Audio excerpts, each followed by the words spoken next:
دیکھیں ایک ہوتا ہے شہادت کی فضیلت اور ایک ہوتا ہے فضیلت والوں کی شہادت. مومن جب شہید ہوتا ہے تو پھر اس کو پھر فضیلت ملتی ہے نا. اور شہید ہونے کے بعد جو درجات اس کو نہیں ملے ہوتے وہ بھی مل جاتے ہیں.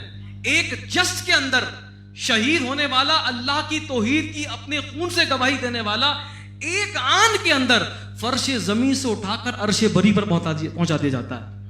لیکن یہ سارے منصب ملتے کب ہیں؟ یہ سارے منصب ملتے تب ہیں جب وہ شہید ہوتا ہے. تو مومن جب شہید ہوتا ہے تو فضیلت ملتی ہے, لیکن جن کے تذکرے آج ہم کر رہے ہیں وہ کربلا والے وہ ہیں جب پیدا ہوئے تھے نوجوانان جنت کے سردار بنے ہوئے تھے. تو ان کا مقام ہی بڑا بلند ہے, ان کی عظمت ہی بڑی بلند ہے.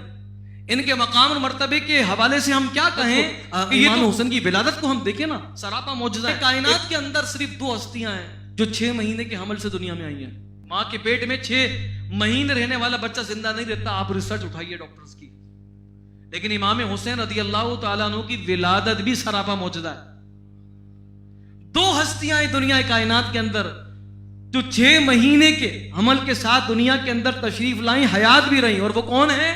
ان میں ایک امام حسین رضی اللہ تعالیٰ عنہ, دوسرے حضرت یحییٰ علی نبینا علیہ الصلوۃ والسلام. لیکن اللہ تبارک و تعالیٰ کی توحید کی گواہی ہر مسلمان دیتا ہے, زبان سے بھی دیتا ہے, لکھ کر بھی دیتا ہے. کلمہ پڑھنا بھی اللہ تبارک و تعالیٰ کی توحید کی گواہی ہے.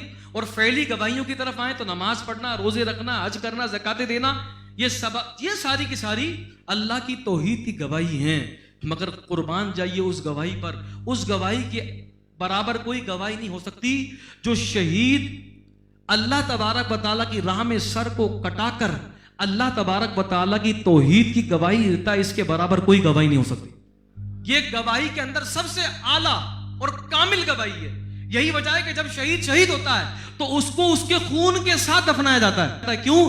اس لیے تاکہ گواہ اپنی گواہی کے ساتھ قبر میں چلا جائے. تو شہادت جو ہے کہ اتنی اعلیٰ اور کامل گواہی ہے کہ آپ اندازہ لگائیے اس کے برابر کوئی گواہی نہیں ہو سکتی. دنیا کے جو شہید ہوتے ہیں ان کو پروٹوکول ملتا ہے کہ نہیں؟ دیکھیے جو ملک کے لیے اپنی جانوں کو دیتا ہے, جانوں کے نذرانے پیش کرتا ہے, اس کو بھی پروٹوکول دیا جاتا ہے نا. اس کو پروٹوکول ملتا ہے. وطن کے جھنڈے کے اندر لپٹا جاتا ہے, توپوں کی سلامی دی جاتی ہے, پھول اور ہار ڈالے جاتے ہیں. ہم نے کہا مولا ایک شخص دنیا کی محبت کے اندر اگر ملک کی حفاظت کرتے ہوئے وہ شہید ہو رہا ہے, اس کو تو پروٹوکول بھی ملے, اس کو تو توپوں کی سلامی بھی ملے. مولا جو تیری دین کو سر بلند کرنے کے لیے شہید ہو اس کو کیا ملتا ہے؟ فرمایا کہ جو دین کو سر بلند کرنے کے لیے شہید ہوتا ہے ہم اسے مرنے ہی نہیں دیتے.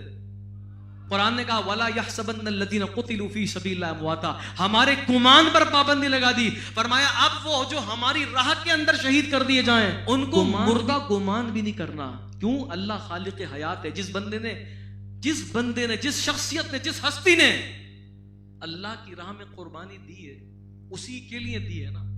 تو خالق حیات تو وہی ہے.